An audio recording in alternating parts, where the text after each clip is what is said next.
welcome to another Zelda podcast. I'm David, your host tonight, and tonight I'm joined once again by Andy Barney of the Zeldom YouTube channel and of our blog posts on another Zelda podcast. Andy, how you doing?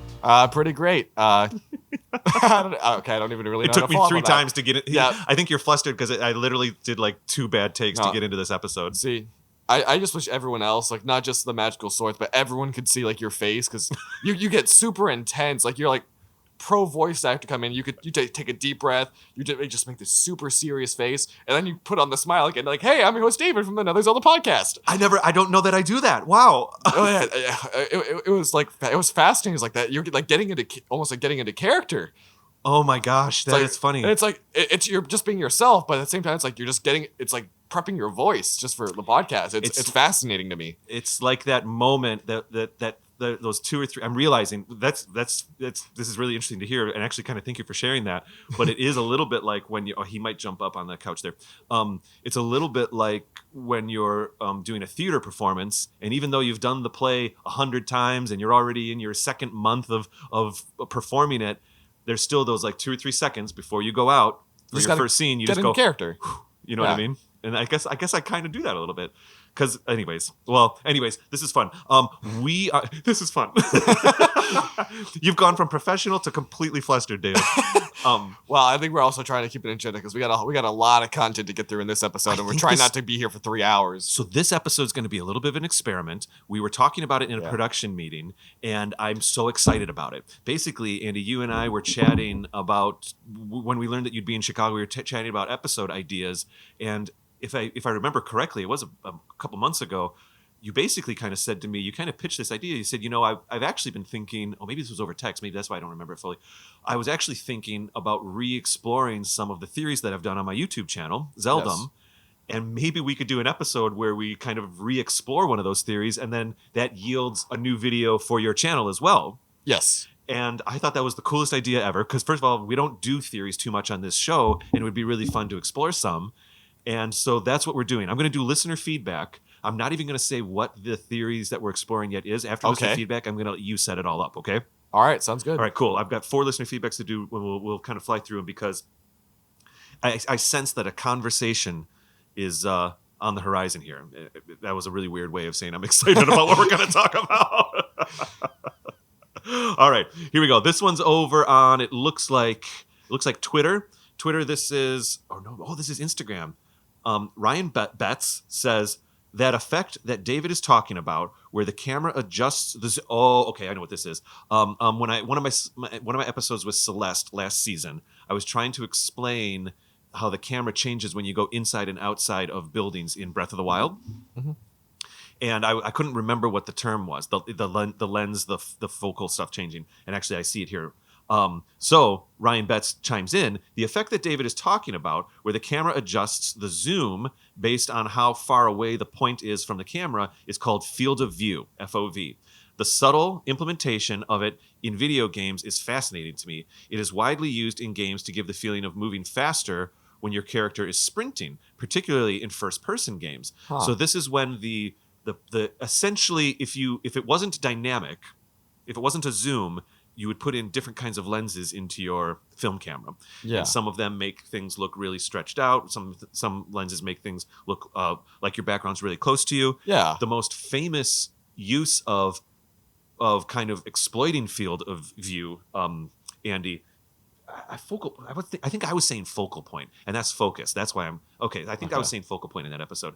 But like the classic things like in the Jaws movie where when he thinks he sees a shark, Brody, there's like that classic zoom where the camera zooms out, but it's not like a traditional like 2D stretching and contracting kind of thing. It's where it's like a like you have a sheet of paper and you're like pulling it in and out almost. Yeah, it's a stretching of depth. In fact, yeah, it's stretching of depth as opposed to like horizontal like plane, your horizontal plane or that you're looking at, Mm-hmm. And so one of the things that I really love about Breath of the Wild is how they very subtly change that field of view when you go inside and outside buildings. So when you're outside, it's a little bit more of a wide angle, so things feel bigger. And when you walk into a building, it pulls in a little bit and makes things feel a little closer. That. The reason I brought it up is it's very subtle, but it happens every time you go in and out of a door of any building. But there's one building in Breath of the Wild. It's the dye shop where the door, quote unquote, is the size of like a garage door. It's big. Yeah. And so if you walk in and out of that space, it still triggers. So the next time you're just like goofing around in Breath of the Wild, go to the die shop, put your camera right behind Link, and have him just walk in and out of this little trigger point, and you'll see the camera very subtly go. And so, anyways, I just think that's super cool. Oh, that's interesting. Yeah. And thank you so much, Ryan, for reminding me and teaching me what it's actually called, Field of View. Here's one from the Spiral King. This looks like it's probably Instagram as well. Little trivia fact with the Hidden Village. Oh, the Hidden Village in Twilight Princess. Little fact with the Hidden Village. Apparently, during Twilight Princess's development, one of the developers created a shooting minigame on the side.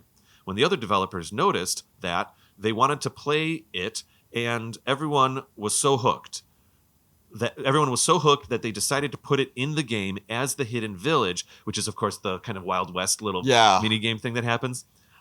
Later, they combined that shooting game with the planned sequel, but that eventually turned into Link's Crossbow Training, which we all kind of know that Link's Crossbow Training was a quick little thing that came out of what was going to be a Twilight Princess sequel. But yeah, there we go. I don't know, the Hidden Village, the little shooting game. I don't know. You enjoyed that part of the game? I had never played it, but I do remember watching a friend play it, and that's actually what made me like think to buy Skyward Sword for the first time. It's just like, hey, there's Zelda games on the Wii. Let me buy one of them. So I looked up Zelda games. Skyward Sword's the first one I saw. Yeah. I didn't know what any of them were because Spirit Tracks is my only game. So and you're like an expert now. It's just so crazy. My experience is like so bizarre. It's like different from everyone else's, and I don't know. Maybe that's why a lot of my theories are very controversial. I feel like because you're kind of coming in with a fresh eye, maybe. Yeah. Also, it's like I don't try to interpret a lot of things literally. I try to make my headcanon like into theories, but also without. But with proper canon justification. Like say, hey guys, we can't take all of these things literally because there's a lot of gameplay elements they throw in there that people try to use in a Zelda theory where it's like, well, you walk into this door, you have to press this button to open this door in this dungeon. Like, okay, well that's only because it's a video game. Like in terms of lore, would that actually be in there? Probably not. Right. There's some translation that does need to happen sometimes. Yeah. I have one here. This looks like this is on. Oh, this is Twitter. We were talking about. Okay. Yep. So this one makes sense now. This is Holly Krebs leaving us a message over on Facebook. I'm really nailing it tonight. It says here, Holly Krebs says, "From my 8-year-old son," and there's like a colon. So now the rest of this must be from her son. I know what it was. Celeste and I were talking. I looked ahead here just for a second. Celeste and I were talking about. It might have been in our Deku episode. Honestly, we started getting into Goron physiology and like how do they actually have kids and stuff like that. Oh, I remember. We started going there a little bit. So to that point, Holly Krebs' 8-year-old son here has to say, and I'm going to read this exactly how it's written. If you watched this episode, you would see that you were confused how Gorons had kids. And I will explain this to you. So Gorons actually, buddy, in quote, my theory is that part of their shell then falls out and that becomes the shell of a baby Goron. Over time, it grows and grows until it's a child Goron. And we replied with, "That's an amazing theory." So maybe pieces of Goron fall off, and then they become the children. Yeah, that's great. Thank you so much, Holly Krebs' 8-year-old son. I don't know. Any thoughts on Gorons over there, Andy? I don't know. Well, I kind of just triggered like a memory of like something from like was not Thor Ragnarok. The Thor Love and Thunder, which was not a great movie, by the way, but they kind of, the rock people, there was like that rock character. Oh, yeah. And they kind of say like Korg? Korg, I think. So they like reproduce by like holding hands in a lava pool or something. So, oh, really? So now like, so when I heard that, I'm like, you know what? That sounds like the Gorons. That's our explanation right there. Like, they hold hands in a lava pool. We got a last one on. I'm going to keep moving. I love it. Yeah. Well, wait. Can they survive lava, or do they melt down? I believe so. They could probably get splashed with it and be okay because they're rock. But like if we're going to use rock physics and they sat in lava for 10 minutes, they might start getting some damage. Yeah, even in the Goron, or not Goron armor, but just the armor you get in Ocarina of Time, it basically gives you almost immunity to the lava. You can stand it for a good amount of time and you take damage very, very slowly. And usually Gorons spend most of their time in the hot springs, not in actual lava. But I swear there's sometimes where we can see Goron like walk like wait. Oh yeah, no, it's Goron Link in Majora's Mask. You can you can wade through pools of lava as Goron Link. well, there we go. Like I think there's It's kind of funny that his boots don't burn off, but it's in Snowhead Temple, so the ice dungeon at the bottom. There's like a little pool of lava, and there's like a switch hidden that you have to. And you're like, okay, how am I supposed to get to that switch? Because it's in the middle of a pool of lava. Yep. You switch to Goron Link, It's you walk fine. through it, and you're fine. Hey, great reference. Yeah. That was good. This one's over on Instagram, and there's a little bit of Spanish here in the beginning, so I'm probably going to butcher it, but here we go. And I don't actually have who this is. I'm sorry, I don't have who this is from. The name didn't make it into the screen grab. But anyway, it says here, "Hola, amigos. Estoy en Sur America Ahora. I am from the United States, but me and my fiance quit our jobs and are traveling through Central and South America for 7 months.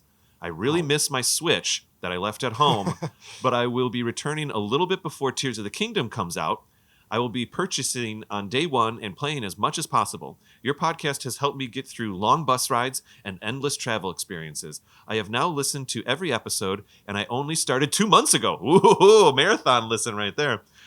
"You guys are awesome and nerdy, and you allow me to relive several Zelda games while I cannot be playing them. Oh, keep it up. Yoti disfruta." Oh boy, I'm so sorry. Yeah, well, thank you, listener, who I don't know, but this is obviously a current comment because there's a reference to Tears of the Kingdom here. Yeah. Which by the time this episode goes out, Tears of the Kingdom is out already. Yeah. We're recording this before it's come out. Which a is little kind of behind unfortunate too, because I could say because I'm planning on doing a very soon on my next YouTube video announcing I'm going to be giving away a few free copies of Tears of the Kingdom in a giveaway. Well, I hope it went well. yeah, I'm like, hey, so winners, congratulations. Hope you If enjoy you're them. listening to this, yes. All right, Andy. We are. I'm getting cozy on the couch here. I'm getting ready to talk. All right, now the pressure's on me. Ooh. What are we talking about tonight? All right, so you kind of already introduced that we're going to be revisiting a theory from on my YouTube channel. Mm-hmm. So we're actually going to be doing the very first video I ever made on YouTube, which is basically theorizing that this sacred realm that's referenced in like Link to the Past, Ocarina of Time, and a lot of the earlier Zelda games is actually the same dimension or existence as the Silent Realm. Yeah. Or to go into more depth, or just from the very beginning, the Silent Realm from Skyward Sword, canonically in the timeline, becomes the Sacred Realm. Right. We Yes. would deduce that based on the storytelling. Yeah. Yeah, and we'll have a few complications going through this as we point out some of the evidence. But I think the best way to start this off is to kind of just go through the lore of Ocarina of Time. Like, what is the Sacred Realm? I mean, I think I'm fine with that. I saw that video when you first made it 2 years ago, and then I watched it once or twice while we were researching this, and I also watched it one more time this Really? morning, just so I could Ooh. like really have it in my body. And I have some notes here, but for now I'm going to keep my So notes you probably down. actually know it better than I do right now, because I haven't even watched. Well, it. the edit you made at minute 113, it was just wonderful. No, I'm just joking. Well, that's longer than the. Oh, sorry, 113. Yeah, okay, the video's that long. Never mind. No, I'm just joking around here. So the main thesis of that video is the Silent Realm and the Sacred Realm in some way the same thing or place, right? Yes. That's kind of what you're exploring, and you were making a lot of cases in that video to them being the same place. Yes. And so where does that leave us right now? Why did you want to revisit this one? Well, I feel like there's a lot of improvements and like things I kind of feel like arguments I made that could have probably been improved in that one. And we can, as we go along, I can maybe point out some of the differences we're going to be taking in this discussion versus what I did in that video. Sure. And it's just one of my oldest videos. I made that one. Obviously, I didn't have anything on YouTube at the time, so it's made up something. I'm wanting to kind of see if that's one of my favorite theories I've made, and if I feel like it's one of the most realistic. Like it has the grounds canonically to possibly be reality. Whereas the other Zelda theories, like at this point, if you're gonna make a video and it's a theory, you can actually prove it, it's not really a Zelda theory. It's pretty much canon. Oh, yeah, that's true. Because they've gone through and like, they've made the theory that the hero Shade from Twilight Princess is the hero of time. That's essentially canon at this point. I think isn't it referenced in one of the books? Yeah, it's like suggested that like, hey, it's possible. Like people theorize this, wink, wink. And I think maybe the that was in Hyrule Historia, I believe. I think it is in Hyrule The Historia. encyclopedia, I think, basically almost describes it, because I think the encyclopedia is the one that first said, okay, yes, Rauru is that owl, is Kapora Gabora. Whereas I think also in Hyrule Historia, they just said, oh, many fans believe it's him because of all these reasons. And Whereas I think in Encyclopedia, they took a little bit more freedom, whereas Hyrule Historia, they took everything very literal from the games. Like, oh, Link has to take the Master Sword, and it's a very literal interpretation of every gameplay mechanic. I think Hyrule Historia was released first of the 3 books, isn't that right? Yes. Wasn't it that then an artifact then? I think the Encyclopedia was last. The Encyclopedia was the last one. I can't remember how many years later. It was a significant amount. It was like right before Breath of the Wild came out, if I remember correctly. I think maybe like 2016 or 2015. The deal, the Dark Horse Comics, I think, is the people who published those books or made the books. They had a deal with Nintendo, and it was to do 3. It was to do those 3, and then that's why when Breath of the Wild, the books were so successful. That's why we have what is it called? Champions, Hail of the Champions. What's the book that came out? Creating a Champion. There's also the Japanese version. I think it translates to Masterworks. But interesting. Yeah. I bet you they wanted to keep some of that champion keywords on the book. But anyway, yes. We don't have to go down that route. So yes, you did mention just maybe you'd start setting up. I to return to what you said a few minutes ago. Maybe you set up what the Sacred Realm is in Ocarina of Time. Is that what you're thinking? Yeah, and I think it's good to throw out there that when I'm making theories, I don't really tend to use, or I guess a better way to phrase this is, I like sources such as the Hyrule Historia, Encyclopedia, and even game developer comments, the manga. Okay, not the manga, but all of those I can. The manga's tricky. Yeah, the manga's non-canon because sometimes there are contradictions. They're great for stories. Yeah. But they sometimes have to rewrite it for the sake of telling a story. They are official, but they're officially made by Nintendo and all that. But they're not the same canon. They're not the same Zelda universe as the games, if you want to describe it that way. Right. But yeah, and then so like game developer comments, they're great. They can add some context sometimes, but sometimes they also don't make as much sense. And if they support a theory, great. But sometimes you should take them with a grain of salt. Yeah. I think. And I think if someone's just organically or playing Ocarina of Time just raw as a normal person without any additional context, I personally feel that sometimes the Sacred Realm, even though a lot of key moments happen, I guess you could say in it, I think people can slip by and not realize what it is for the first time they play the game. And it makes sense. Mm-hmm. A lot people take. I've seen a lot of people take Miyamoto's and Aonuma's like interviews and stuff as gospel, and Aonuma is very like vague typically, especially with interviews with Majora's Mask. He definitely doesn't want to go and just try to write canon in an interview on the spot and have people interpret like it's this. Because Majora's Mask, a lot is left to the player's interpretation, and I don't think they really want to change that. I think they're just trying to let it be special for what it is and not go back. But Miyamoto, for example, has kind of gone back and forth. In most cases, he said that Link in Ocarina of Time goes from 9 to 16 years old. But in one interview, he said is 10 to 17, which is personally what I tend to believe, because I think Breath of the Wild establishes the age of adulthood as age of 17. Yeah, interesting. And that's also how old the original hero from Skyward Sword was. I say the original, but the first in the timeline who built the hero spirit, because there was no such thing as the hero spirit of the hero. That was the Hylia had to build that from Skyward Sword Link. So I kind of like how that narrative flows, and that's my headcanon. I accidentally always thought that Link in Ocarina of Time was 7 and 14 is what I thought his ages were. 7 and 14. We might have even said that on the show here. I think you have. I think we were corrected by a fan that that's not the case. Yeah, Miyamoto has said it's 9 to 16, but like I said, one time they also said it's 10. So you should not take what the developers say as canon, because I mean.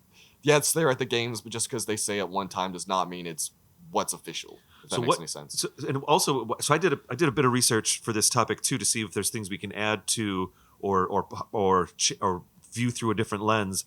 And the Sacred Realm has a little bit of a relationship with A Link to the Past as well, but I think really its heartbeat is in Ocarina of Time. So how would you describe the Sacred Realm in Ocarina of Time?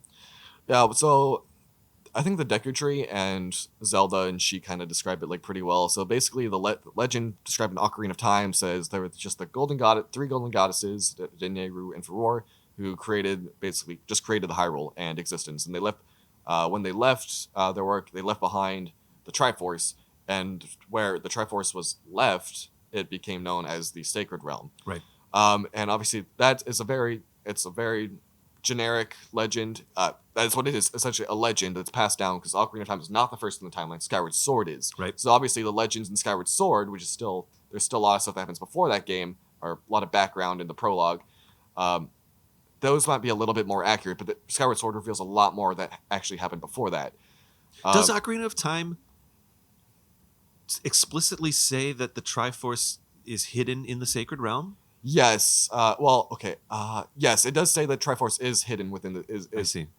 Because I think is it the three goddesses that do it themselves? I believe I have the quote. Okay. Here, let me skim through all these bullet points real quick. Because from a visual point of view, if you're just playing the game casually, we experience, if I'm not mistaken, we experience the Sacred Realm whenever we go and interact with the sages, and we interact with Rauru and that kind of glowy blue. That's not the Sacred Realm? It supposedly is. It's the Chamber of Sages, which is supposedly within the Temple of Light in the Sacred Realm. It's just this blue energy looking thing. Yeah. Which I think that's Ocarina's Time way of just making, it's this super ethereal place, and right. that's what they were able to do. I've always processed that as being in the Sacred Realm. Maybe I'm mistaken. It is. It is. I see. Like the Chamber of Sages is like the Temple of Light is, I believe, supposed to be in the Sacred Realm. Got it. And once we start talking a little about Skyward Sword's aspects, we can talk about like how what we see in Ocarina of Time. We're probably shouldn't take the graphics too literally, because right. It's limited to the technology that was put into the game, and obviously like they developed a lot more lore when Skyward Sword came out. So I think we can just kind of like reinterpret the graphics and not take it too literally. Yeah, we can I agree. just take the quotes from the game. Sure. So you got a few up? Yeah, Ocarina of Time repeats kind of this information a lot. I think the Deku Tree says it. Zelda as a child, when you first meet her in the courtyard, kind of talks about it a little bit as well. Okay. But here's the quote from Sheik, which is basically the same exact information. The resting place of the Sacred Triangle, the Sacred Realm. Sorry, no, this is the wrong quote. Never mind. Wrong one. I'm so sorry. I should have read that a little bit more. No worries. Yeah, this is basically what happens when you touch the Triforce and enter the Sacred Realm. I'm sorry, that's for way later down the line. Crap. Where is this? Oh, man. So I found... I'm so sorry. No, fine. I can vamp for a second, because I have this in my notes. As I was doing some research for this episode and for this conversation, I did come across, and I think probably plenty of people have seen this as well, but an artistic rendition of the Sacred Realm from Link to the Past. And it's like a drawing, and there's floating islands and things like that. And you see the Triforce. And so if I don't know if we ever see too much of the Sacred Realm in the graphics of Ocarina of Time. I think you're right. Yes. It's usually just kind of ethereal, wispy things, if we see it at all. Yeah, you're right, because Link to the Past describes it as a golden land, which is very important towards the end of our theory here. Indeed. Yeah, it's something you explored in your original video, and I think this really brings some things together. So I guess I was not as thorough with my note taking. I did not copy the exact wording, but it's okay, because they do say that. Well, it's been swell, Andy. I'll see you later. All right. But yes, people can go through and check for the game themselves. Oh yes, I'm sorry. People can check for the game themselves for the exact wording, but it does. I swear it does say that the Triforce was left in the Sacred Realm by the goddesses. Yeah, but that's. Once again, that's kind of a legend, because when Skyward Sword came out, before you even start the game, there's the prologue that kind of tells the backstory. So it kind of briefly describes there were the Golden Goddesses, but when they left, they entrusted the Triforce to another kind of a lesser deity known as Hylia, who is obviously Hyrule is named after her. Yep. And so she was entrusted with the Triforce because a god cannot possess the true power of the Triforce. So she was just entrusted to protect it for the mortals. But gods can't, or gods know they shouldn't. Like they have too much power, or is it more just they actually can't, because that's why Hylia reincarnated herself as a mortal. So cool. I don't have the quote again once, because that's kind of a tangent. But yeah, Zelda reincarnated herself so she could eventually be. I actually have another video, entirely separate video about this, about an internal war. How she basically strategized. She knows she couldn't. She was not powerful enough, because Demise was her equivalent, basically from another dimension that he came from. He came from a fissure in the earth, so he was he's basically has the same amount of power, but different, if that makes any sense. Yeah. So she could like They seal were him away. opposed Yeah, diametrically. yin and yang. She Yeah. could basically seal him away, but she cannot eradicate him permanently. I see. Which we see. That's why he keeps coming back. So basically, she tries to get reincarnates herself as a mortal and creates a hero. So basically, she every time Demise comes back, typically through Ganon, it's always a 2 versus 1. So Ganon may get a piece of the Triforce, but there's always the other 2 pieces that are bound to go to typically her descendants, Zelda, who are literally said to have the blood of the goddess Hylia, Mm-hmm. and then those with the spirit of the hero, which is always Link. Spirit of the hero. Yeah. But that's kind of a tangent anyway. So the prologue It's of okay. Skyward Sword once again entrust it to Hylia, and then so Demise comes in. Then she basically takes the people, the surviving people from the war that Demise because Demise was slaughtering creatures left and right, trying to pursue the Triforce that Hylia possessed. Right. So she took some people, created Skyloft, sent them into the sky, and then she eventually was able to enact her plan and seal people away. And the point of sending people into Skyloft was basically preserve a population of people, so her chosen hero, and she could buy time for herself to reincarnate. Put him on a lifeboat, basically, Basically, right? yeah, lifeboat. Exactly. I just realized something as you were speaking about this. Hylia knows that, or gods can't possess or can't use the Triforce. But Demise is trying to get it. Shouldn't Demise know that he can't? It can't use it? That's a whole nother this has been ballpark. brought up before. I have many other theories about just the Force in general. I kind of talked about this to you in a meeting we had before on why that could be the case, because there's like the life force and all this stuff. I keep talking about how the Triforce isn't a source of energy, whereas it's almost like Star Wars, where the Force exists everywhere, but the Triforce is the key to controlling everything. It's the Triforce. Yes. Oh, wow, so easy to forget that that's actually a combination of words. Yeah. Because like this, because even in Skyward Sword, there's like the sacred flames, which are described by the Encyclopedia and Historia to be the embodiments of the Force, essentially. So they could each be different elements. Like those, if those are the impure embodiments, or source, not like kind of sources that you imbue into the Master Sword. Yeah. What is the Triforce then, if they're not the pure essence of the Force? Well, I think it's because it allows you to control everything around you to make those wishes. But anyways, because there is talk about the Triforce, where like if you're a good person and you have it, it increases your kind of what you naturally have inside of you. Yeah, exactly. So personally, like I feel like it's believable. Like once again, it may never be canon, but I feel like there's enough evidence in the games for those theories to at least be plausible. Yeah. So I'm trying not to make this one like too dependent on a bunch of other theories. Yeah, that's true. Because once again, that was my very first theory on the channel, and I feel like we have enough evidence just within the games themselves to kind of support this idea. I think so, and I think so. If we're again, the main thing that we're exploring is the Silent Realm, which is represented in Skyward Sword, is that the same. I almost said place, but I hesitate because one of my theories, I have a few things that I have like 2 running theories right now that I would like to add to this conversation. I haven't even heard your ideas. Like we're just talking about what I've established so far. Yeah, we're just kind of setting it up, and I think maybe after the break I'll start bringing in some of the what ifs, and maybe there are things that totally make sense. But some of the bullet points here are that in both Skyward Sword and Ocarina, and maybe some of the other games, the Sacred Realm has varying degrees of maturity, and we'll explore that maybe more in the other half of the break. Yes. But it almost always is at least used as the place to, I guess you could say, hide the Triforce. Yes. So the Triforce can be protected in what we'll call the Sacred Realm for this conversation right now. I'm going to do this as a question to you real quick. What triggered the idea for this original video?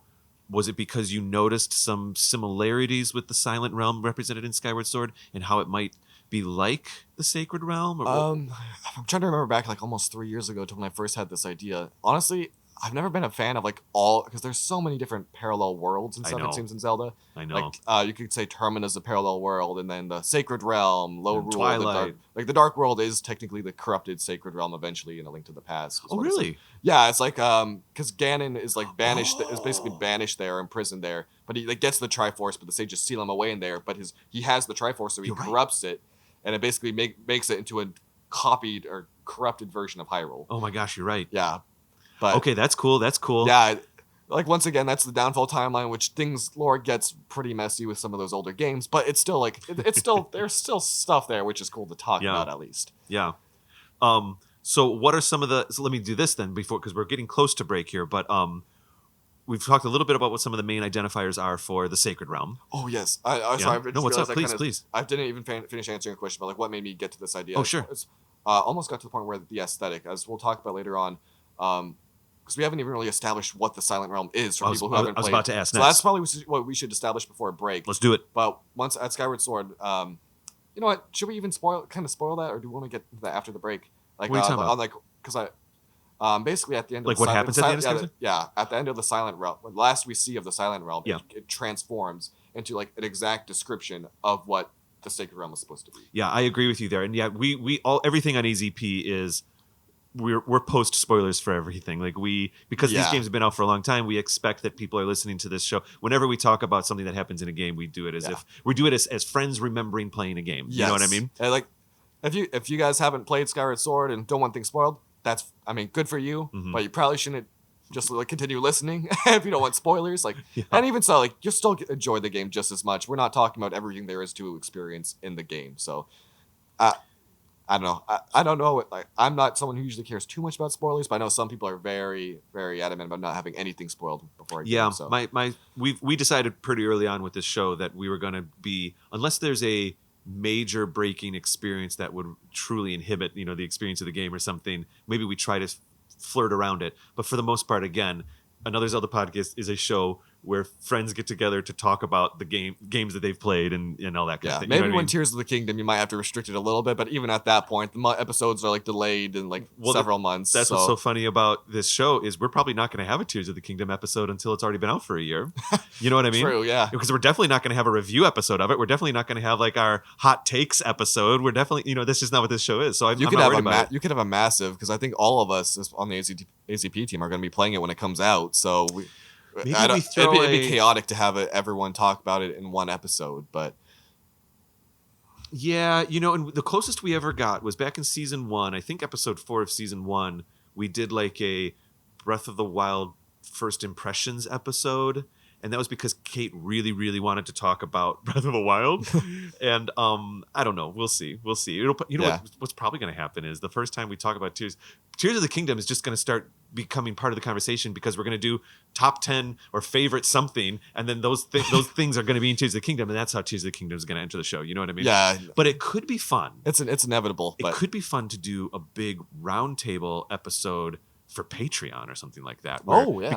Because our Patreon content, we do allow that to be of the time. I think you know what I mean? we've done something like that for the blog articles. Yep. When like Age of Calamity was released, we talked about what do we think is going to happen based on the trailer. It's important for me that the AZP episodes are evergreen, but our blog stuff and our Patreon stuff doesn't need to be. So maybe we could put something together for that. But Yeah. But anyways, we're getting a little off. Yeah, So I think the final Silent Realm. the thing we should establish before we go to break is we've kind of talked about the Sacred Realm and what it's like.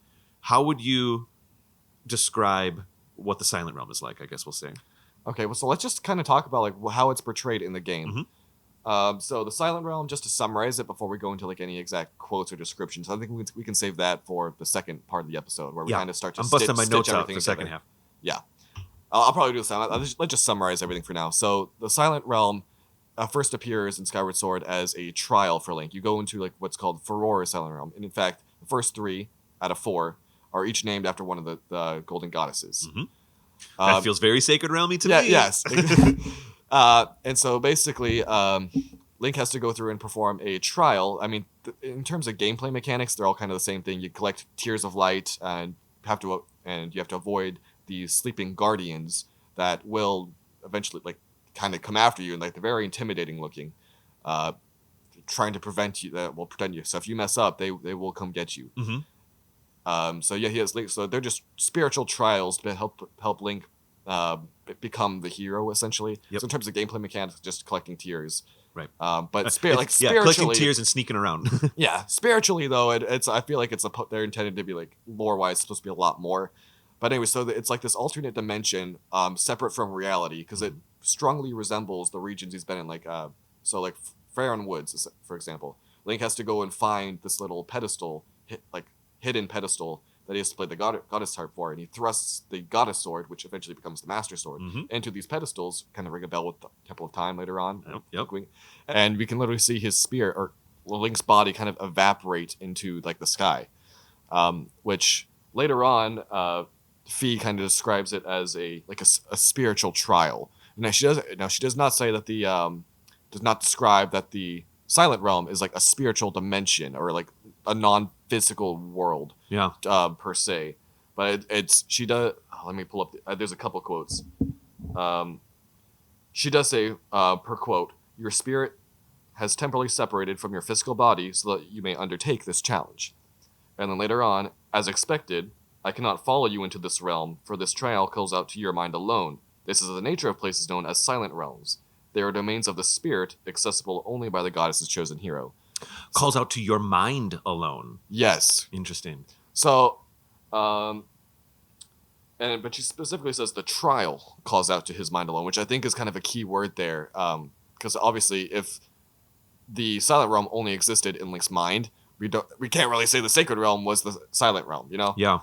But it's okay. Yeah, I think I can speak to this maybe when we come back on the break. Is there anything you still want to say about Silent Realm, or should we go to break? Well, yeah, because we're kind of getting into. We kind of already described that there are already trials, if I remember correctly.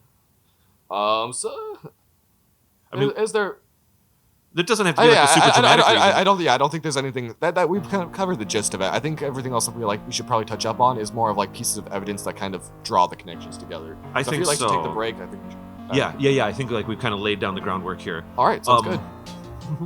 We'll be back in 30 seconds or a minute or whatever. I'll see you on the other side.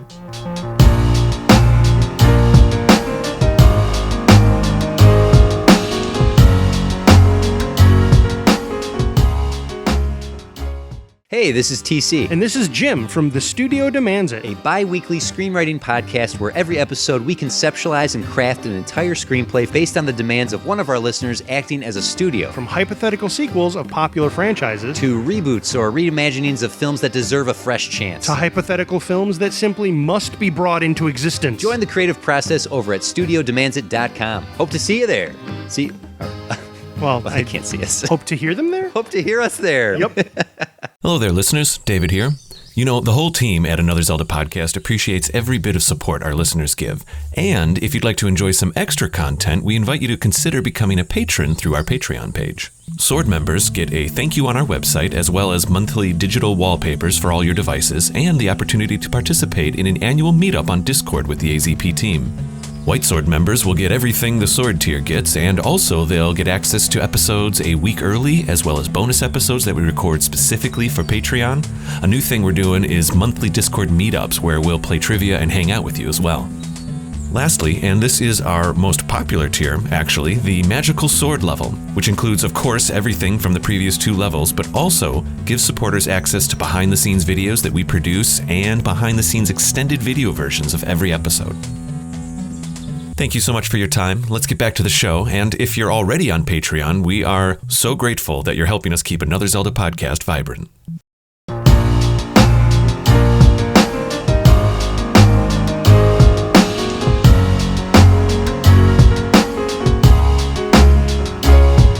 Okay, we are back. I think so I would like to. I almost wanted to say this before we went to break, but since we went to break, we came back. I'd like to add that one of the big things that I've observed about the Silent Realm and the Sacred Realm, and something that I think is something that's distinctly different about them, but I actually think it'll help us make the case that they're the same place. Yes. Is you can't help but notice that the Sacred Realm, via artistic depictions and how it's depicted in the games, is, I guess you could say, a place. You can go to it, via maybe not physically, but yes. But it's a place that can be that has its own space, be it metaphysical or whatever. Or even if it is like a spiritual realm where someone has to separate from, but it's not just exclusive to one person per se. Yeah. Like, Yeah. Ooh, yeah. yeah, it could be it's like someone just stands there like in a portal, and then like their spirit is then transported. But then again, the concept of that being in the dark world, how it becomes like an actual physical place, that could get messy. But So yeah, okay, maybe we keep Sacred Realm as it is as it is physical, but maybe going there or where it actually exists in the universe is kind of spiritual. So yeah, I got really excited when I had that idea when brainstorming for this session, and then I was like, oh, Dark World, Link to the Past, you ruin everything. But maybe so, but it gives us something solid. It gives us a heart. Well, no pun intended. Gives us some yeah, exactly. The one thing that I really notice about the Silent Realm, though, and I think we can't ignore this, is the Silent Realm. Again, it's because it's a game mechanic, but that aside, the Silent Realm does exist in almost as a layer on top of existing corporeal places in the Zelda game. You know what I mean? In Skyward Sword. So it's almost like Link doesn't go to the Silent Realm. It's almost like the Silent Realm comes to him, and it's in almost that like place. it's almost like a mirror dimension, almost, but just with some small change, like some small modified changes specifically to try him. Because from a graphics point of view, whenever the Silent Realm is introduced, the 4 times that you go to it, or it's I'll say introduced for the sake of how I'm wording this right now, it's clearly the physical space that Link is walking around is just the normal physical space that he's in when he travels to it. You know what I mean?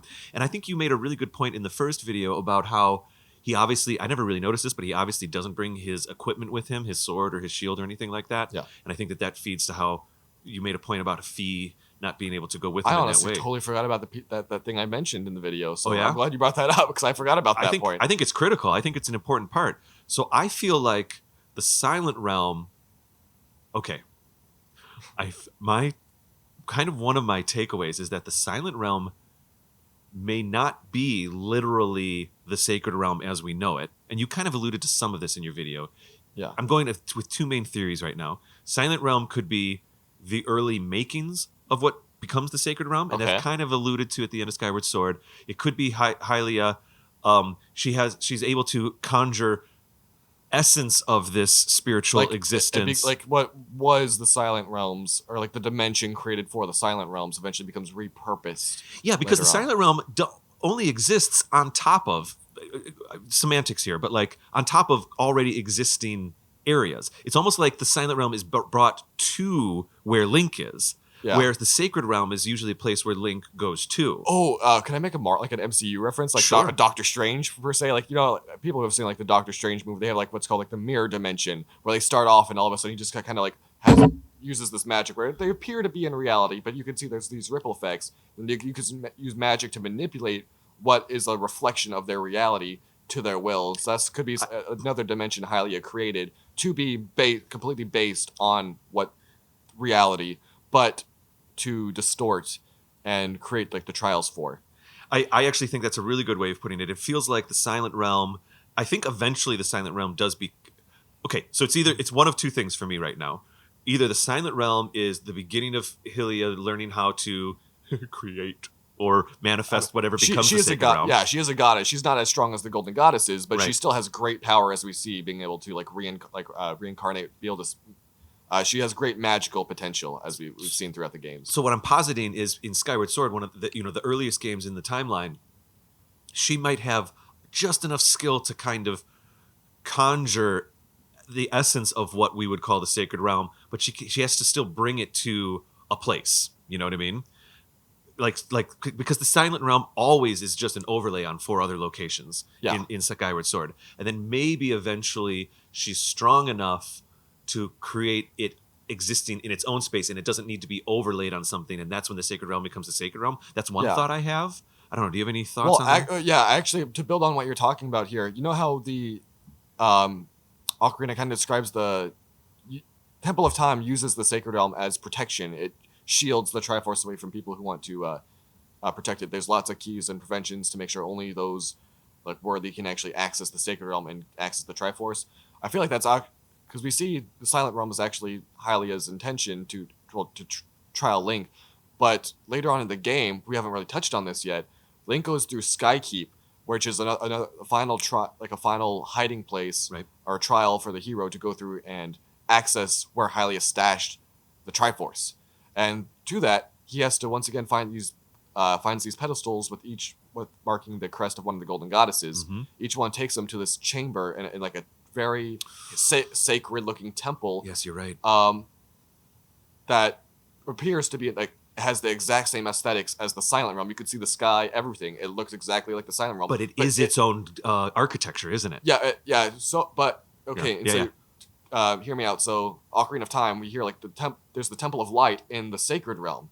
That in the Chamber of Sages is like within the Temple of Light. The Temple of Time is basically the Hyrule's parallel of the Temple of Light. So you can see the pedestal. If you actually look where you draw the Master Sword, if you look at the floor around it, you can actually see each of the emblems of the sages. Like with the medallions, each one has their own specific mark. Right. So it's literally the Chamber of the Sages emblems, but just carved into like a stone floor, leading into the pedestal where the Master Sword is.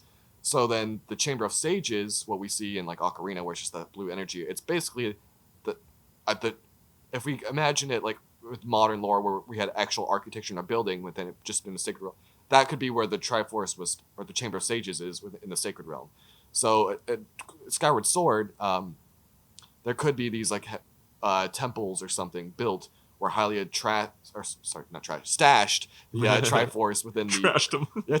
within the Silent Realm so that dimension was dual purpose, both to in different regions on the surface to try the hero or test him and prepare him to become worthy, as well as keep the Triforce safe from like Girahim or anyone on the surface who may seek to possibly pursue the Triforce while she is reincarnating, because she seals herself away for thousands of years, until she reincarnates. There's kind of a paradox there, but but I love it. The time travel gets messy in Skyward Sword. No, I love and Ocarina. I love that you're pointing this out, because I kind of forgot about those little rooms at the end of the game. The aesthetics are Silent Realm, but that is a situation where it feels like it's not a place coming to Link. Link is going to a place, which feels more Sacred Realmy. So now I'm going to pivot. I'm going to pitch a pivot here.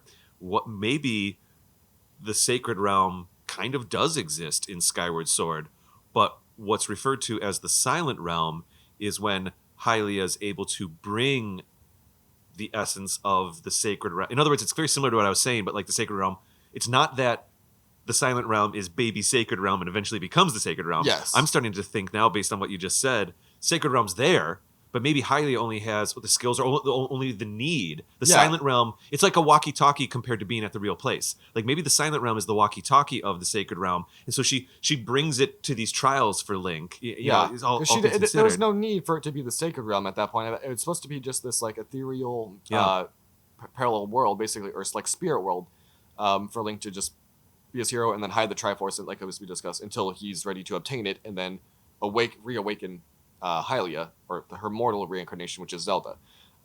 So maybe once Link finally is able to do that and then eradicate Demise, that when Link obtains the Triforce, that's when the Silent Realm has basically completed its entire purpose and transforms into what becomes known as the Sacred Realm. I see. Does that make sense? Yeah. So now I'm starting to realize that when he's getting the Triforce up on Skyloft at the end there, that maybe doesn't, or maybe get where he physically gets the pieces. Maybe that's a preview of the beginnings of the Sacred Realm. You know what I mean? Yeah, because do you want to revisit that kind of concept of like whether the Silent Realm and Sacred Realm is more like a spiritual, where you can? I think we should. Because like my one takeaway right now, my one thing is that like maybe I'm feeling like the Silent Realm is like the Zoom version of the Sacred Realm, and then the Sacred Realm is the real place. And I think that that's okay. I think the Silent Realm is projected or given or dosed out by Hylia for these trials, and maybe the Sacred Realm's already there. Or perhaps maybe it's the method of entry on which like you're able to walk in there, because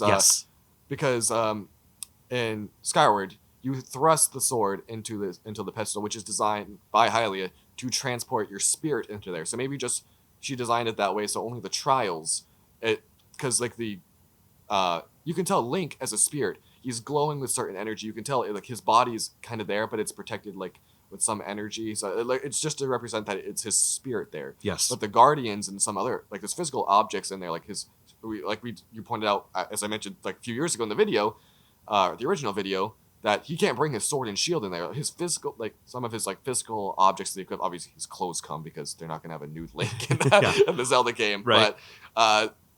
But yeah, so like some physical objects are prevented, but there's like other physical ones from the like the Guardians. They seem to be physical. I think I don't have the quote on that, but Fee mentions like that they can't inflict physical harm on you. Right. But like they can like harm like your spirit or send you back to.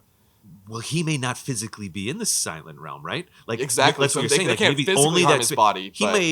He may.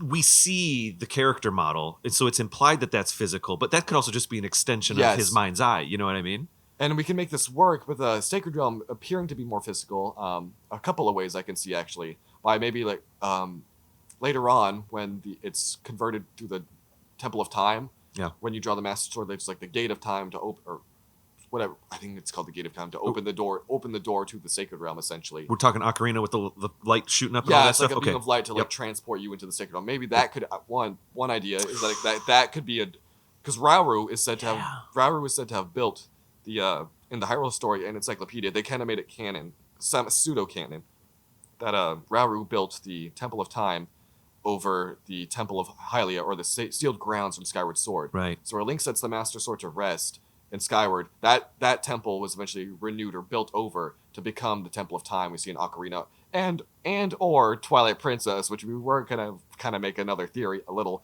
but we didn't. That we don't have time to do that whole theory in this episode.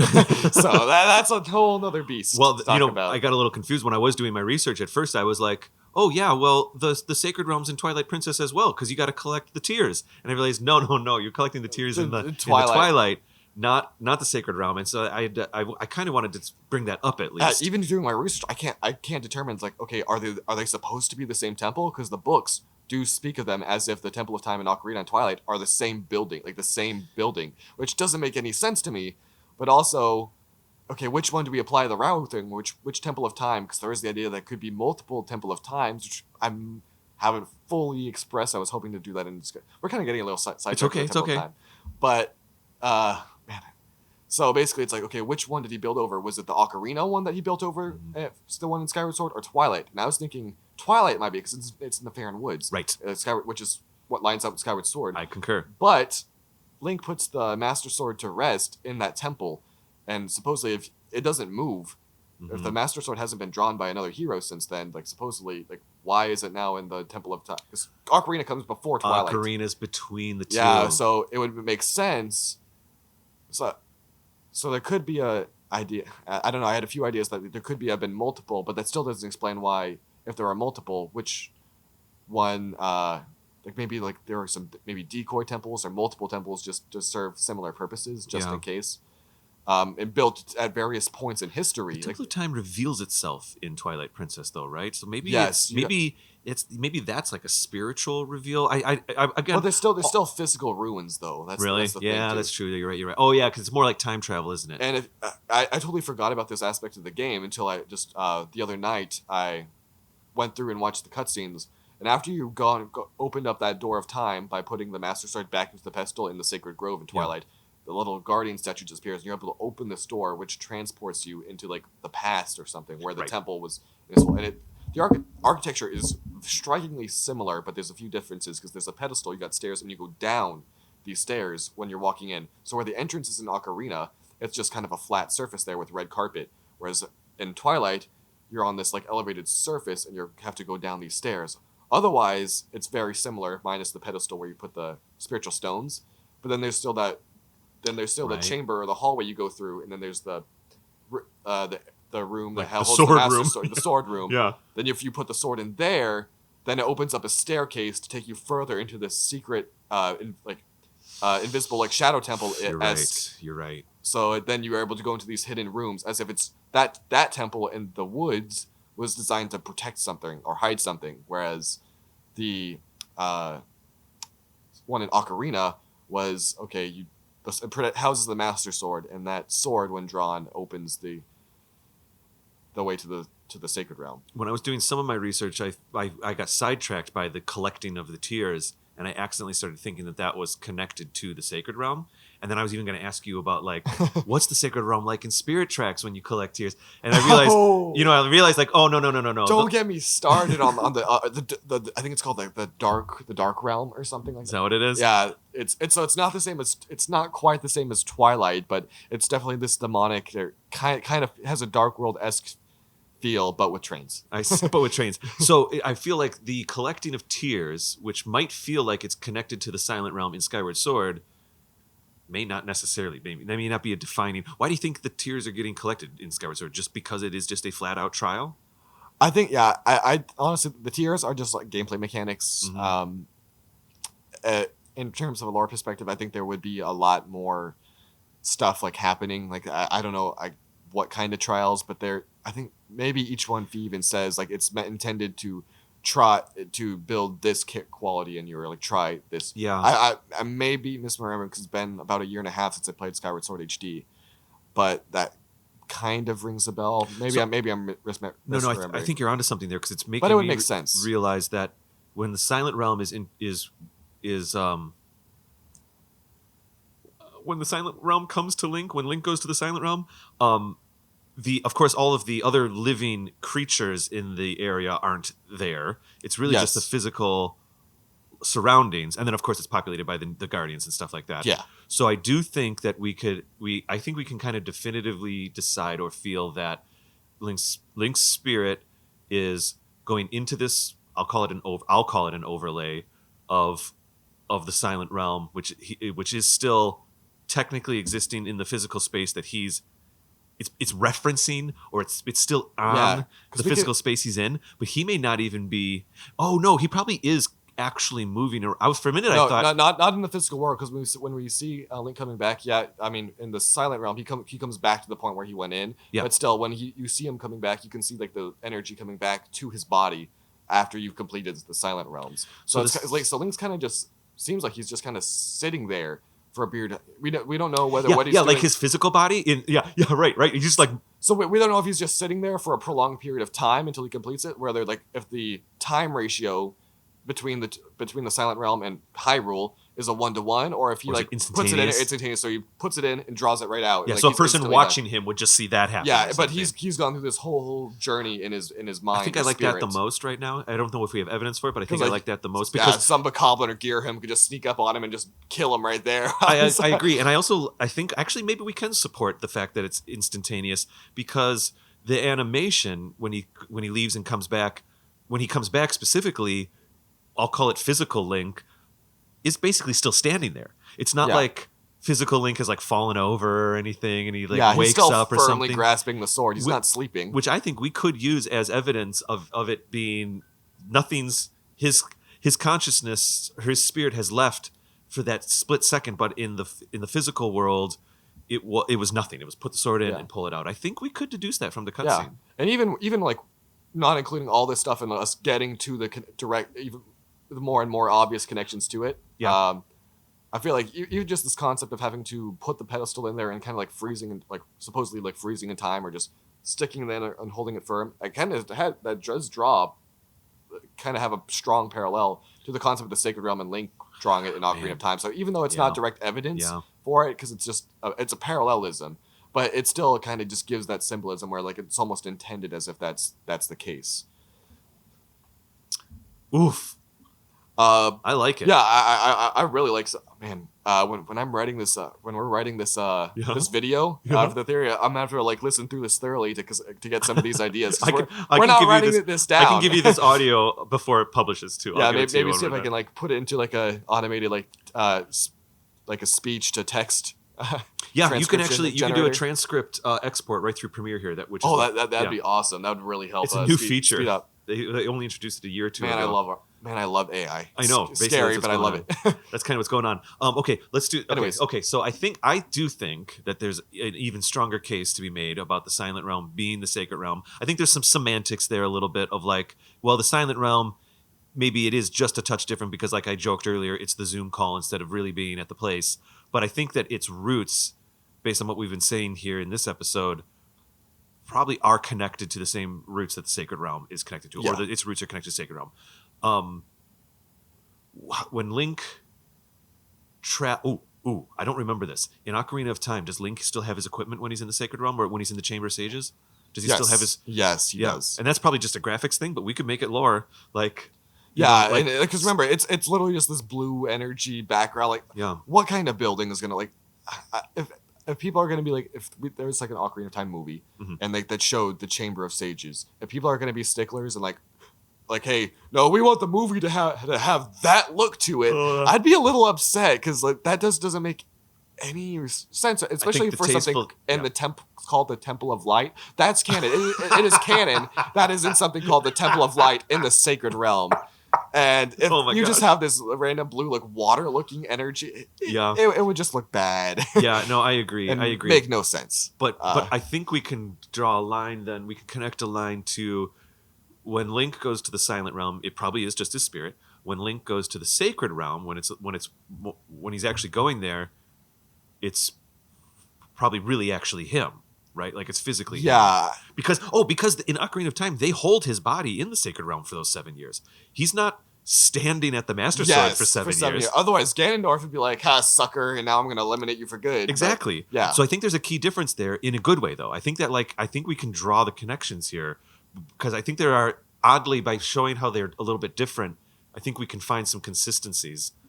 Is there anything when you did the video the first time, or anything that's been nagging at you that you felt like you weren't able to fully answer or anything like that? I know you had a couple like honorable mentions at the end of the video. I actually didn't touch up on those because trust me, those lead to entirely different theories. So maybe, who knows? Maybe if we feel inspired to do another one in like a year or two. I'm having the time of my life right now. But this is great. But I feel like because the only trouble I had in that first video was how to explain whether it's physical or not, and where I kind of went into the concept of dusk relics, where Link can bring in these, which is a gameplay mechanic. And I kind of, if we're going to be converting this into another theory, I think to be more consistent and more realistic in terms of lore, I think bringing in a piece of evidence, like a gameplay mechanic as evidence, like, oh, it's physical, and maybe what Fee said about being spiritual is not. Because in the video, I basically claimed that what Fee's saying may not be entirely true and that it's wrong. But what we've established is actually it could make plenty of sense if we just kind of reinterpret what's actually happening. Yeah. And I really like what we discussed so far. I think that makes a lot. And I want to return to this dust relic thing because for the listeners of this episode, they may or may not have seen the video. You pointed out that Link is he not only is he collecting the tears in the Silent Realm, but you can also still get some of these dust relics, which then you actually do bring back with you into the physical world, and you can use them to craft things later on. And I agree that is a 100% those dust relics are in there just as a gameplay mechanic. Yeah. And it's maybe a little bit of a lore paradox, or not even a paradox, but just an inconsistency. I totally agree. But is there, because that's the only thing. Well, we're still missing one of the key pieces that kind of like helps the golden paradise concept, which we can kind of bring into this. Okay, I had a feeling we were going to go there eventually because you definitely I think that's the last major point. And I think that's one of for me that's like it's the easiest to see, especially in the games to draw together. It's like the aesthetics. Yeah, I actually really enjoyed what you touched on about this, even in the original video. Yeah, this was like more the grounds. Most probably at least the first half or 2/3 of that video was probably just like establishing and acknowledging counter arguments and saying why everything I'm leading up to at the end of the video could be valid still. Like that's what I do is I kind of just play like devil's advocate with myself a lot of time. I've been trying to get a little bit better, and just because you can't prove everything, especially in terms of lore. But so one of the key pieces here, there's a few quotes like this in Ocarina of Time, like one from young Zelda from the garden, the courtyard. But I think the most specific one would be from Sheik when she reveals herself. Zelda reveals herself, before Sheik reveals herself as Zelda towards the end of the game. So she's kind of reestablishing the legends for the player. But she says the resting place of the sacred triangle, the sacred realm, is a mirror that reflects what is in the heart of the one who enters it. If an evil heart, the realm will become full of evil. appear, the realm will become a paradise. I think I accidentally read this quote a little bit earlier in the episode. That's okay, but that also oddly still kind of supports the Dark World thing in A Link to the Past too. You know what I mean? Yes, yeah. So it's valid for both, and Yeah. because that last point, if pure, the realm will become a paradise, and the whole point is Link has undergone all these trials by Hylia to prepare him to become this legendary hero who will incarnate to time and time again join forces with her descendants to basically double team Demise's spirit. Yeah, or he reincarnations. literally selected or proven himself to be the only thing that can actually like touch the Triforce or whatever. Like deal with he is the first person, like literally in Hyrule history or in the Zelda lore, to Yeah. ever actually be able to use the Triforce. Mhm. Like Hylia was able to like hold it or like contain it, you know, but she wasn't able to like use its power. And I think what we're she kind was of the protector of the Triforce. I agree. And the hope of humanity was basically her role given by the goddesses essentially. I see. I think we can. What we're implying here is that if Link, earlier we said, if Ganon got the Triforce, everything goes bad like the Dark World. What the inverse implication or inference here is that if Link gets it, good things like good they don't things become happen. Yeah. And so as we and getting with this, we talked about as Link goes through Skykeep and the final trials and goes through and it actually obtains the Triforce. Every time he obtains a piece of the Triforce, he's transported into this other chamber within supposedly the Silent Realm, within this temple-like structure that's very sacred looking, has Triforce symbolism all over it. Very Temple of Light, what looks like it could eventually become the Temple of Light. Yeah. But it's kind of before that era. Who knows? But it's like it's definitely some temple. It could be from Hylia's era or some other temple that was. It could even be the Temple of Hylia that was from her era, but just the Silent Realm or Sacred Realm equivalent of it, just like in an upper chamber we don't see. Who knows? Because it's in a different dimension, so people couldn't just go into the temple in the physical world and take it. But yeah, so Link is able to go get each of those three pieces. After he gets the third piece and starts to reunite the Triforce, we see you even see like the camera shakes and like Link shocks because he feels like the world tremble around him in the Silent Realm, and we even see like the entire like kind of dark or greenish turquoise aesthetic of the Silent Realm gradually transforms into this golden paradise. Like I have pictures. Yeah. You said you looked it up, but just as reference. Yeah, I'd be happy to see again. Yeah, so here I have a before and after basically. So this is right before it wow. transforms, and it's like literally thinking the same pose. That is so much more dramatic than I remember. You're right. Yep, it's. And to compare it right above with the Golden Paradise thing from A Link to the Past. That illustration. It's obviously not verbatim because it's like early 90s concept artwork versus 2011 video game. Right. But it's striking. They're both in the sky. I'd say there's aesthetic similarities there for sure. Yes, I know. Wait. To know in the past doesn't seem to be drawing. Does Link... All right, this is probably weird. Does Link accidentally... Or does Link create the Sacred Realm by doing this? Yes, that's my thing. It's like Link actively obtaining the final piece of the Triforce. He has basically completed the entire purpose Hylia had for the Silent Realm. Wow. Like, because the point we discussed, the point just seems like it was to build Link into the hero he needed to be, and also to house the Triforce until her hero or herself as a mortal could obtain it. So I think Silent Realm is baby Sacred Realm then. Yeah. So once he obtains it, its purpose is complete, and as Sheik the lore kind of establishes, that legend that they kind of share through the royal family is true. When someone with a royal heart touches the Triforce, they do have complete influence. So maybe they can bend it to their will. But as Link touches it, the world literally becomes a golden paradise. Like the temple literally becomes, instead of like this the floor, which has the dark green aesthetics just from the sky, the pillars become a lot more. They become golden, and the sky is like an amber color, like almost like a sunrise, a permanent sunrise. So it really does like the golden world that kind of matches all the descriptions we see.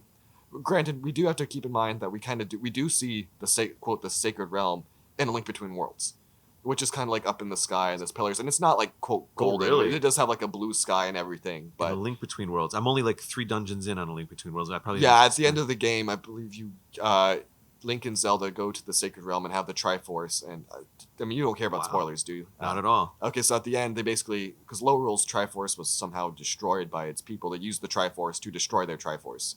Oh, wow. Because they saw, like with Hyrule, there was like all the interlopers, there was greed, and after the world, Hylia even says, or Zelda after reincarnate even says they think the goddess has left that Triforce behind to provide hope for people. But that seems kind of contradictory because throughout Hyrule's history, there's tons of bloodshed just pursuing the Triforce. That's true. So at Lowell's concept, well, if we get rid of the Triforce, there's no bloodshed. But I guess they didn't really understand the concept because it destroyed. They lost control of like the magic in their world, so it kind of corrupted and kind of evil kind of just took over Lowell. So what's the aesthetic of the Sacred Realm in A Link Between Worlds? Does it have this kind of glowing golden look as well? It kind of looks it kind of looks like it's just this like pillar up, like this little platform up in the sky, almost like Skyloft. Oh, with I see. The Triforce floating above it. I see. If you want to vamp for about 10 seconds, I'll pull it up for you. Yeah, sure. So also then I think A Link Between Worlds in the timeline, does it exist right after A Link to the Past? Not right out. I think Not it's right. actually a few games after. It's like a spiritual sequel. Like Yeah, spiritual it's really sequel, confusing to me because they're like almost the Link Between Worlds develops quite a bit more story. The story is different. The entire concept of what happens is almost identical. Oh, I see. And also, I Like- just did the worst job of vamping ever because I literally asked you a question. I just brought you right back into the conversation. It's okay. So here, this is what we see of the Sacred Realm in. Oh, A Link Between fascinating! Worlds. It's Yes. all, like there's So it's clearly not- identifiable. It's not golden, but like. But it's still other than like the golden sky, it still kind of matches the concept from Link to the Past. I was just gonna say it does kind of evoke that same feel, and just the fact that what's throwing me off is that I guess this is the first time that we're seeing Sacred Realm depicted with what would be implied as like sunlight or like a sunny sky. I think A Link Between Worlds there is the only time we see the Sacred Realm as the Sacred Realm. Like it's mentioned and we're like told, okay, we're in the Sacred Realm, but we don't actually get to see what it looks like. We're told we're in the Chamber of Sages and it's this weird blue ethereal. Do you know what that photo you just showed me looks a lot like as well? It looks a lot like those floating things in Tears of the Kingdom. It looks a lot. Oh my god! I don't really know, but I mean, I don't know if there's anything there. But as I saw it, like emotionally, I was like, oh, that feels like. Dude, things if floating around in Tears of the they Kingdom. bring back like Sacred Realm and like because Breath of the Wild severely lacked in the old Zelda lore, like Triforce, like Triforce only appeared like maybe in like symbolism in Hyrule Castle, Yep. Maybe some clothing and on her hand, and that's not how Zelda's sealing powers. Like, don't even get me started on like how the Force stuff works and that where like Hylia's goddess powers are passed down. Like I'm pretty sure Zelda's powers, Breath of the Wild. So all the Zeldas have some kind of magical potential outside of the Triforce of Wisdom. Like they are able to bless like some of like because Zelda in Skyward Sword, yes, she's reincarnated as immortal, but she still has divine power without the Triforce. So like she's able to bless the. It even says You're right. Even Twilight everywhere, yeah. Even in the encyclopedia, it says that Hylia. This is kind of going once again a little tangent, but Hylia blesses this Master Sword with what's known as the Light Force, which if you play Minish Cap. Yes. Or it's maybe the light. Yeah, I'm pretty sure it's the Light Force. So I have another video. It's basically the Light Force from Minish Cap is actually Hylia's power.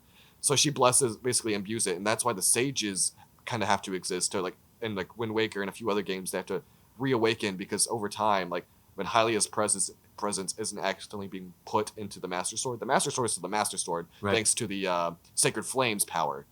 But in order to make it the true Sword of Evil's Bane, so like no, I can't remember. I think Din's Flame is the one that's said to repel evil, but I think it says only Link can wield it or something like that. Basically, it's given like it becomes the true Master Sword when it has Hylia's power forged with it. So the sages basically have to reawaken or reactivate that within it. And the Master Sword never actually. The Master Sword's always in what we'll call the real world. It's never placed or held in the Sacred Realm. Correct. Right? Yeah. It's usually in Ocarina it's typically the key to that. In Twilight it's the key, but it's like a key between time. And at least in Ocarina he takes the sword with him. We've established.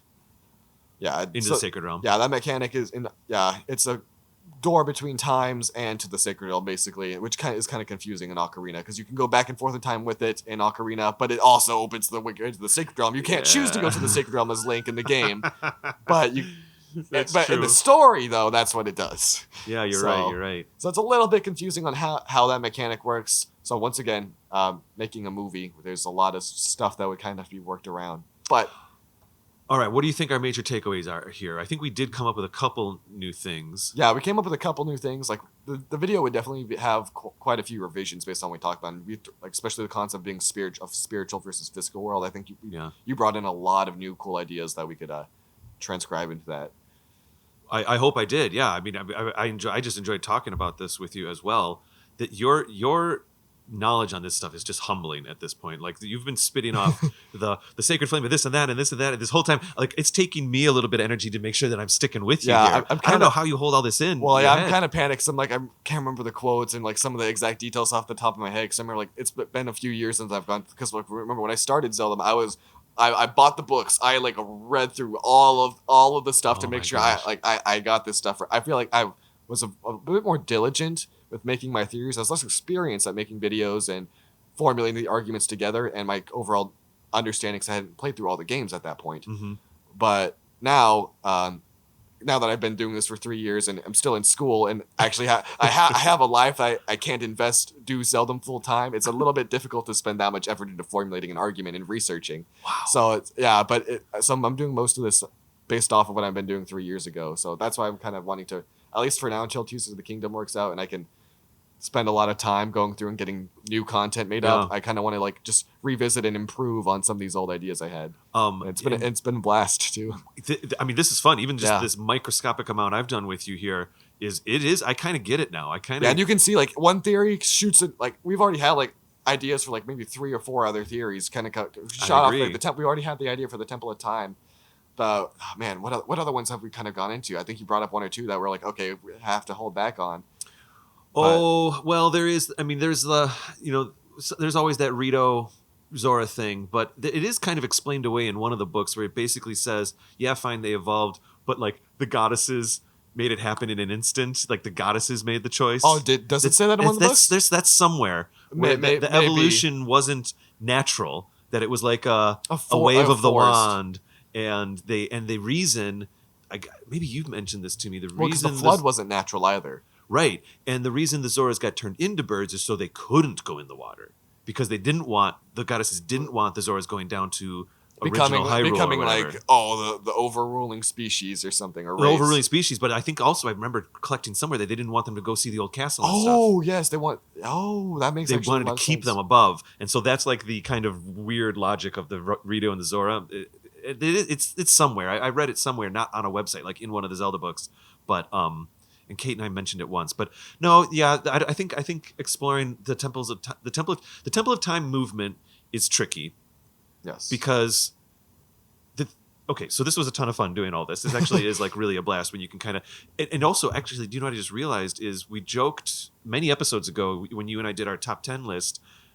I joked, you joked, we joked about Nintendo really only starting to care about lore and having everything line up basically around Skyward Sword, which was really actually only 2 Zelda games ago. I actually think like between Twilight and Skyward Sword, because I feel like a lot of the ideas between Skyward Sword's lore actually comes from Twilight, because when they reference an ancient hero and stuff in Twilight, and Twilight isn't actually supposed to be that long after. I know the aesthetics and stuff, a lot of stuff doesn't quite line up with Ocarina, but like they say it's actually not supposed to be. It's maybe roughly a century after. Yeah, I was gonna say, is it like 100 years? Yeah, Anuma says. I know we've said earlier. Take the developer quotes with a grain of salt, and we still do. But there are some there's a lot of aspects that make like how is there all these differences after only a century? But in other cases in the story, it also makes sense.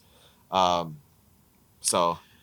Yeah, I can see why, but just doing this as a thought experiment, I can see why you get into this kind of stuff. Yeah, because you have to get creative, and you can never fully prove it with the lore, but you have to just take what you have to work with, and then take the counter arguments and just outweigh. Okay, like what are the counter arguments? What evidence do I have to support it? And if you can say, well, we can't prove that this counter argument isn't valid, but it could be, and you just work with that and just acknowledge that, and then provide the hypotheticals, and you have a really interesting idea. So, yeah, that is cool. I used to just kind of be a bit of a curmudgeon about it all, and I would just say like, well, it's because the game designers made a game. Yeah, that's because they made a game instead of a book. Yeah. Oh, I mean, honestly, if Zelda was a book, man, we would have a Lord of the Rings and the Hobbit series and all that stuff. But Wow, yeah, you just got you got me thinking about that. Because with a video game, it's a lot hard to tell like a sound story through gameplay mechanics and cutscenes than you do through like a book. Actually the written word. Yeah, it kind of makes me start to think about the comic books again, the manga, because then I guess it's its version. I know no lore or whatever, but like The manga still have its discrepancies. I think the manga try to balance between they try to keep in as much from the games as possible and still have it make sense as a story. Yeah, I think you're right. They try to flesh things out a bit. At least in the Twilight Princess one, they try to flesh things out a little bit more, and sometimes that's to its benefit, and then sometimes it might be to consistency's not benefit. I don't know. What I to think say. the Ocarina of Detriment? Time manga, like they still have like Jabu's belly and all that stuff. Whereas I haven't read the Ocarina one. I've only done Twilight Princess so far. Okay. Yeah, but anyway. So I haven't gotten that far. I've like only opened like the first volume or something in that one. So what's the plan here? We're gonna we've put a bunch of thoughts on the table. I guess we'll listen back to some of this audio, put some notes together, and how do we turn this into a video for Zeldom? I guess if I get the audio for this before it actually goes live, what we could do one of two things. We could either while you're preparing this for the show and it's released, like maybe like midway through season 6, I could be writing the script. Get over. You can put some input that you could maybe like add your revisions or any further ideas you had maybe that weren't in our original discussion. Yeah, I would love that. We can work it into a video. I don't think I could start the script if I may. No, yeah, of course. Cool. It's like the YouTube channel. Typically, that's how it goes. Like, even if you wanted to like start the main block of text, if you wanted to, that'd be okay. I would just have to introduce the video. But we would just basically write the YouTube script. We kind of take turns. That's what a lot of YouTubers do in collaborations. Oftentimes, they have 2 separate ideas. But because it's so difficult sometimes to like do the writing together. Oh, interesting. So usually just one person writes it and like they maybe have the other person go and do some revisions, change the wording a bit. They have a discussion together, come up with the ideas, and then one person writes each script, and then they go through and like revise each other. Oh wow! So then I could have you do that. You can That'd maybe be cool. maybe I could designate portions for you to read off, so you could be in the video. Yeah, that would be a we could blast. shout out AZP. You can make an appearance on my YouTube channel. And then you can go through and you can reword some paragraphs just to make it sound like you're writing it. Because sometimes like I have my own writing style, and I'm not a fan of my own style. Oh, I see. To be honest, just because I'm a critic of my own self, but everyone is. Well, the thing that I'm intimidated by, in a good way, is I don't. It's funny when we were on break, you mentioned how different doing a podcast like this is than doing like one of your videos, because when you're doing one of your videos, you're able to put thoughts together via a script and all of that, and here we're kind of like we're thinking and talking on the fly. And the funny thing is that's actually what I'm used to. And I've never written like a script for a thing yet, ever, for any podcast I've ever done or any kind of anything. And so I'm actually a little intimidated about that. I'm like, I don't know how I would. I just talk. I don't know how I would write something about what needs to be said. You also do voice acting though, right? So you're usually just given the lines. So That's true. So I'm kind of coming up with some of the lines for you. You're just given the liberty to tweak them to your will. I'll zoom you. If that Andy, helps. I just don't think I'd say it this way. I'm joking. I'm totally joking. David, you're out of the video. Yeah, you're out of the video. Oh, these divas. No, I think this is going to be a blast. So this video, we're recording it very early. We're recording it during the winter still. This is like February 3rd. Yeah, Tears of the 3rd, Kingdom hasn't come out yet. I know I try to make these evergreen, but we should note that because it's probably going to be out by the time this video goes out. Yeah, so like sometimes summer. So there might be some connections there with Sacred Realm stuff that we didn't know how to talk about, or didn't know that it was there to talk about. Did I say that I'm really good at speaking naturally? I'm just joking now. However, I think we're going to try to. What do you think? We try to line this up where this episode posts around the same time as the video actually posting. Is that how we do this? Yeah, do you want this to come out a little earlier, or? So, yeah, okay, we kind of said that's one idea, and then we didn't establish this. So the other one was, I think we discussed maybe we could wait for some listener feedback, but I think that was back when we were trying to do 2 theories and just see which one they wanted us to make first. But since, obviously, this was a long enough episode as is just for the one, we talked a little bit about the Temple of Time ideas, just the general concepts on why we could have a theory. Mm-hmm.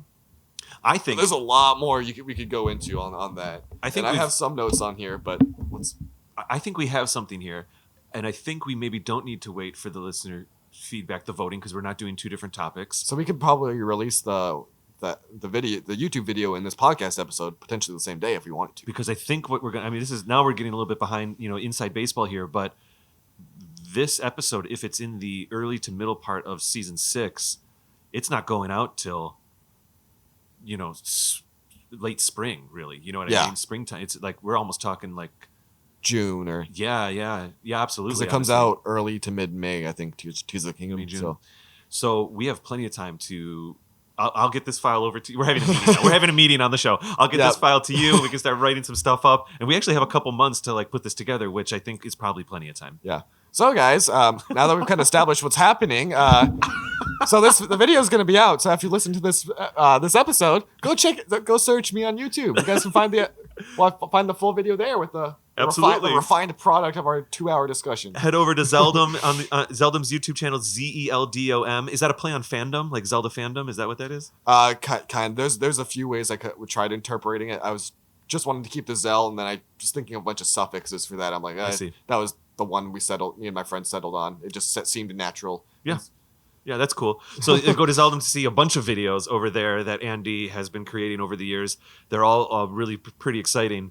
And then probably this one that we just talked about will probably be existing over there sometime soon, if not as you're listening to this episode as well. So that's how people can find you, Andy, right? Yes. Over at Zeldom.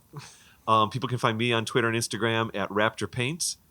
People can find the show on Instagram, Another Zelda Podcast, Twitter, Another Zelda Pod, and really, honestly, you can just go to our website, anotherzeldapodcast.com. We have links to all of our podcast providers there. We have links to our blog posts and all of that. And you know what? I just realized, too, we should probably take the Zeldom video and still embed it in the show notes of the actual website for this. I forgot you can do that. Page. You can like put like a description or something. Yeah, you can put that in there. That'd probably be helpful for the viewer, so they can just like pull up the episode, jump right over, and click on it right there. And instead of having to search me, and then especially if I've made like more videos since, they have to listen to the video after, and I've like had another library. They have to dig through my library to find it. I think that'll work out well. Andy, this was a total blast. I'm so happy that you were able to swing by, that you were in Chicago this weekend, that you were able to come by for this recording. Yep, definitely. Maybe later season 6 or season 7, we can get together. Maybe do another one of these. So I think it'd be a lot of fun. Yeah, and it would be even. Maybe Yeah, I was about to say maybe we could even get like Celeste involved because she's like really big on lore and stuff like that too. But we'll just kind of see what presents itself. I thought this would have been a lot of fun to get my viewers a chance to see what it like, kind of what my thought process is while I'm trying to come up with a theory, and then like your viewers to try to get a little bit of lore and give you the experience of making a Zelda theory. And yeah, I love it. Also, just it helps getting a lot of someone else's ideas. Because I really like the stuff about the spirit and physical. It helps jog the creativity and give you a better product. Bouncing back and forth a little bit. Yeah. Well, this was awesome. I know you've got your big swim meet tomorrow down. Is it downtown Chicago, or is it like out in some? I honestly haven't even looked up where the meet is. My only priority is just getting sleep for it. Well, then we got to get you going because it's getting late here, and you still have to get back to your hotel.